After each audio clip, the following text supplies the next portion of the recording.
Estou aqui com Sefer Zohar e nós vamos falar de uma tabela, de um gráfico que consta nessa edição, consta no 7º volume, mas em outras edições ele pode estar o gráfico em outros lugares.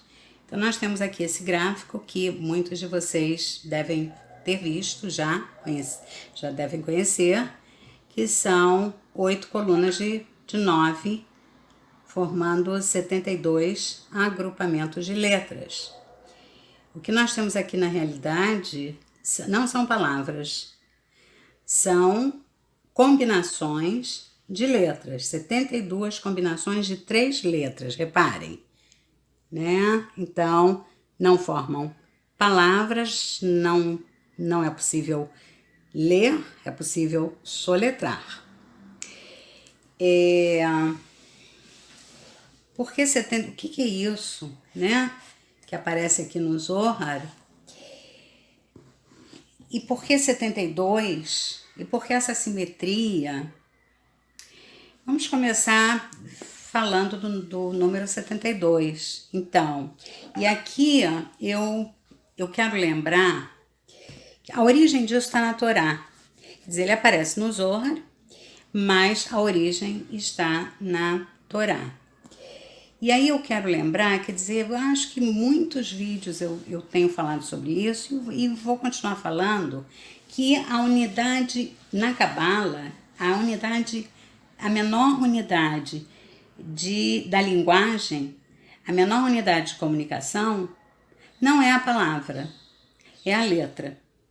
A letra tem conteúdo, né? Na Cabala, na interpretação cabalística, a letra sozinha já tem um conteúdo de comunicação.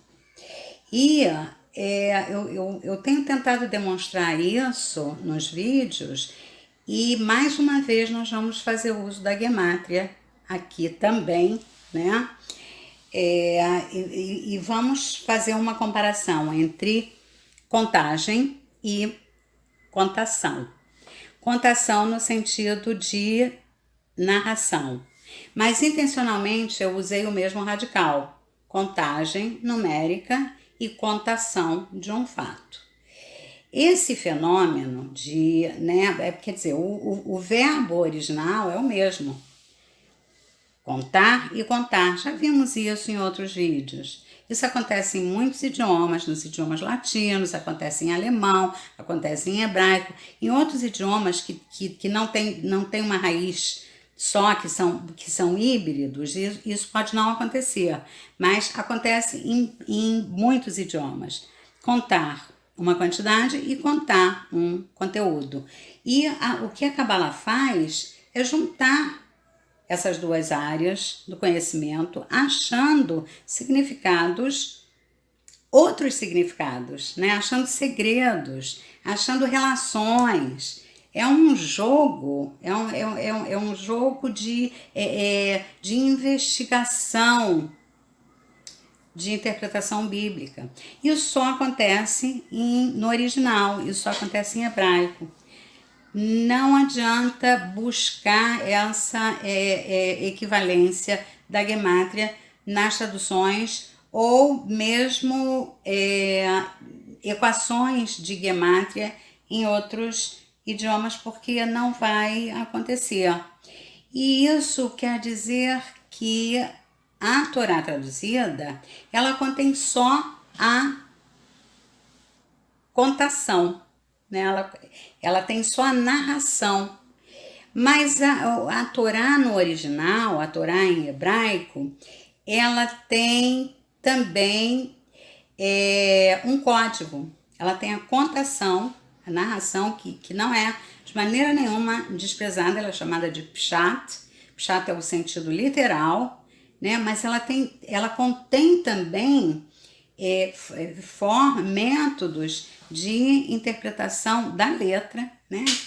A informação, os conteúdos da letra, e funciona como um código da Bíblia. Eu não quero usar esse nome código da Bíblia porque tem um método que se chama o código da Bíblia, tem até parece 3 livros.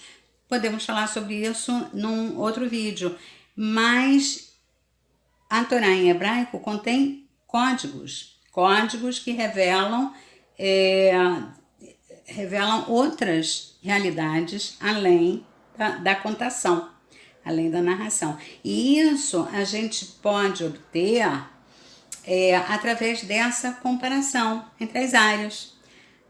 A comparação entre o conteúdo e o valor numérico desse conteúdo. Então, quando nós falamos dessa tabela, né, que apareceu lá no Zohar, e que são 72 tríades, 72 combinações de 3 letras, isso advém de uma contagem, mas que tem relação com uma contação, relação direta. Então, vamos lá. Por que são 72 agrupamentos de letras, né? Vamos achar isso no relato do maior milagre conhecido, né? O maior milagre conhecido registrado. Pode ser que existam outras, mas assim, outros milagres, mas no registro, né, é o milagre da abertura do Mar Vermelho na saída dos escravos hebreus do Egito. Onde aparece esse número 72? Então vamos lá. O relato da abertura do Mar Vermelho está em Êxodo 14, versículos 19, 20 e 21.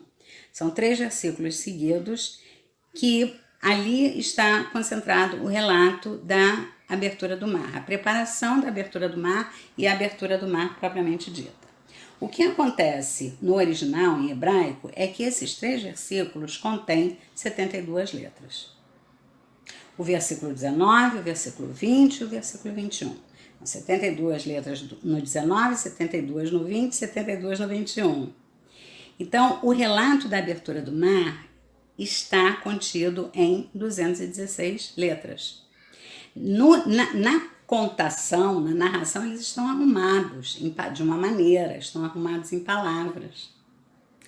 Mas dá para arrumar essas 216 letras de outra maneira. Vou dar um exemplo. Isso aqui. Aqui estão as 216 letras dos 3 versículos, né, que aparecem em forma de narração e aqui aparecem de forma combinada. Então, vejam só, 3 versículos seguidos com 72 letras. Não parece coincidência. Coincidência tem limite, né? Parece intencional. E aí a gente pode fazer outras reflexões que do tipo alguém investigou isso, alguém achou isso ou não, ou isso já é uma tradição tão antiga que a origem já se perdeu. Outra reflexão, o texto da Torá é um texto construído ou é um texto revelado? Né? Então, paramos aí nesses 3 versículos com 72 letras. Num outro lugar, também de igual importância, onde aparece o número 72, é na gemátria do tetragrama.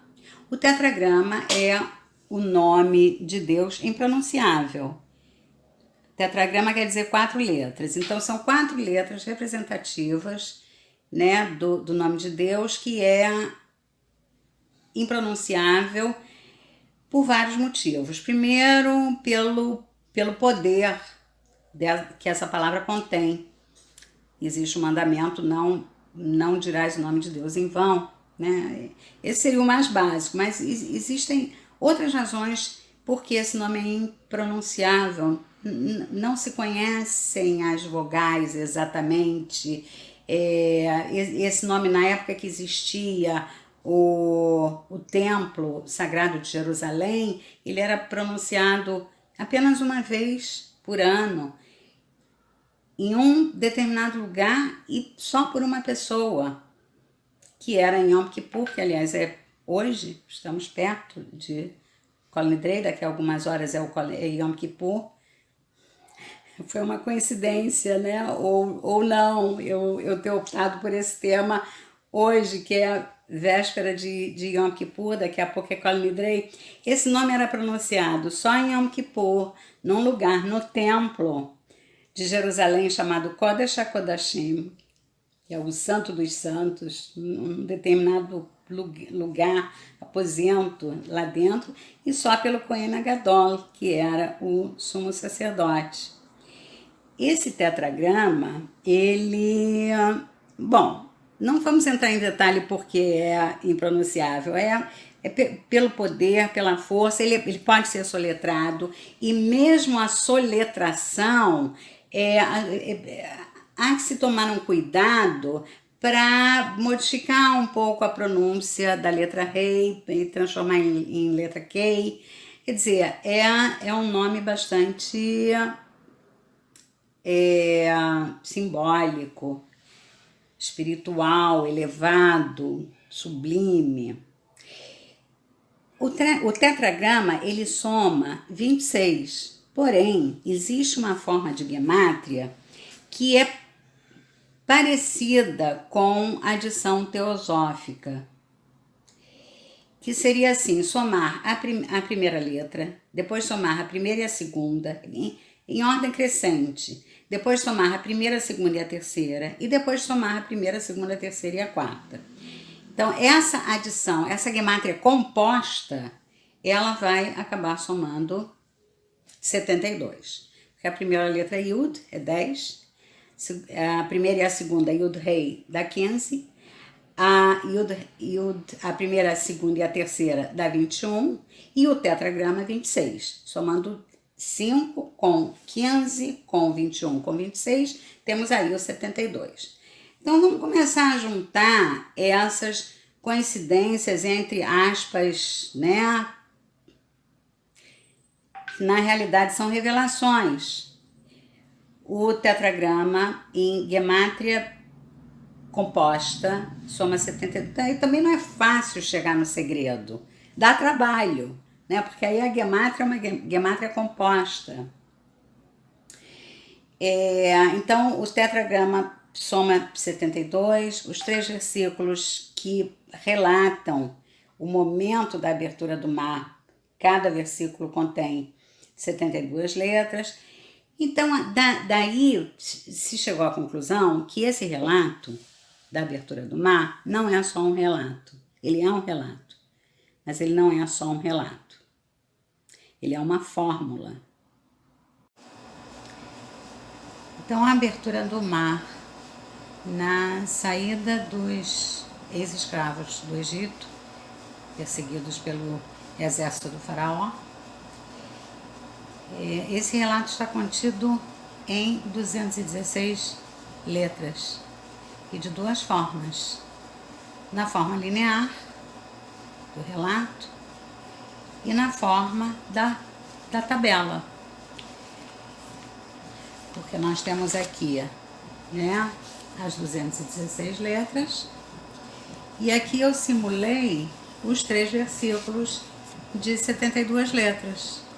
Como as consoantes hebraicas são de formato quadrado, então eu simulei aqui, porque nós vamos fazer disso daqui a pouco, vamos fazer o uso para outra finalidade. Então nós temos aqui os 3 versículos com 216 letras, na forma linear de relato. São os 3 versículos que relatam a preparação espiritual e a própria abertura do mar.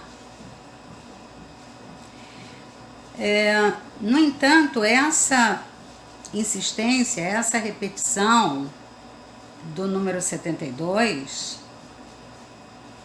faz crer que esse relato é uma receita. Ele contém um segredo.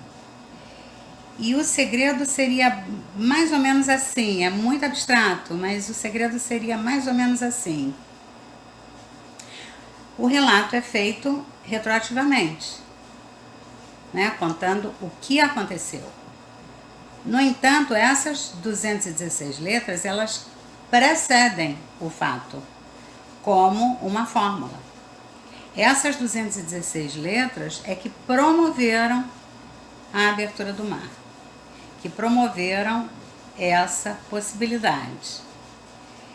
Então, como foi feita... então, essas 216 letras, elas estão em dois momentos, que precedem a abertura do mar como uma fórmula, né? Uma fórmula que promoveu esse milagre, e as 216 letras que sucedem a abertura do mar na forma de um relato, mas de um relato também que contém um código codificado. E como foram feitas como é que foi feita a tabela, né? Como é que foi feita esse gráfico, essa classificação? Lá no Zohar, naquela página que eu mostrei para vocês, que está aqui, né? Embaixo da tabela, no rodapé está escrito que são as letras tiradas dos 3 versículos na metodologia direto, inverso e direto. Está escrito aqui em hebraico. Yashar, Afur e Yashar. Direto, contrário ou invertido e direto. Então, é por isso que nós vamos usar aqui esse gráfico que eu fiz para montar, para a gente entender o agrupamento das 3 letras. Qual foi o método utilizado nesse agrupamento dessas 216 letras? Como é que elas foram, né, retiradas? Qual o critério? Qual a metodologia, né? E de repente, por que não foi aleatoriamente? Tem um critério simétrico. Então, vamos ver o que o Zohar queria dizer quando ele diz: o método é direto, invertido e direto. Aqui está o versículo 19, Êxodo 14, versículo 19.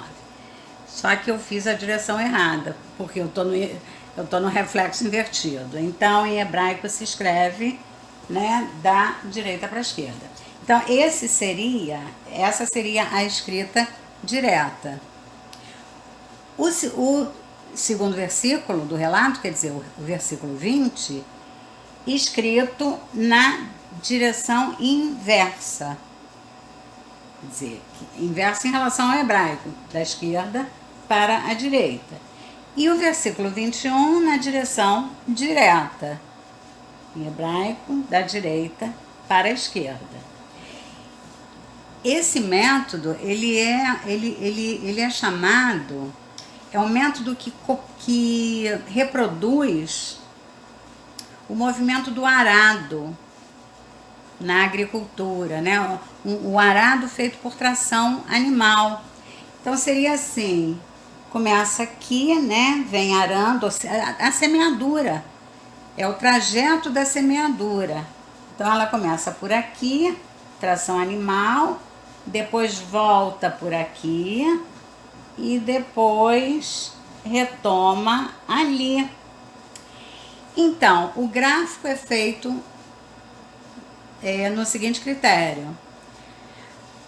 Primeira tríade, que seria essa tríade, né? Essa primeira aqui. Primeira letra do versículo 19,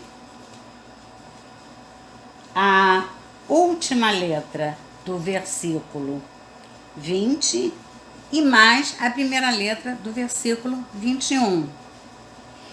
Segunda tríade, que seria essa tríade, esse agrupamento. Segunda letra do versículo 19, penúltima letra do versículo 20 e segunda letra do versículo 21, e assim por diante. Terceira letra do 19, antepenúltima do 20, terceira do 21. Só que nessa disposição, eles já estão dispostos nessa forma, né? Achei interessante trazer essa metodologia, até por essa questão do arado, essa questão da semeadura, né? Porque comparar a feitura de um milagre com semeadura, com uma construção, foi isso que me ocorreu. Então, nós temos aqui um gráfico que nos lembra a possibilidade de fatos extraordinários poderem acontecer através da força dessas 216 letras. Muito obrigada e até o próximo vídeo.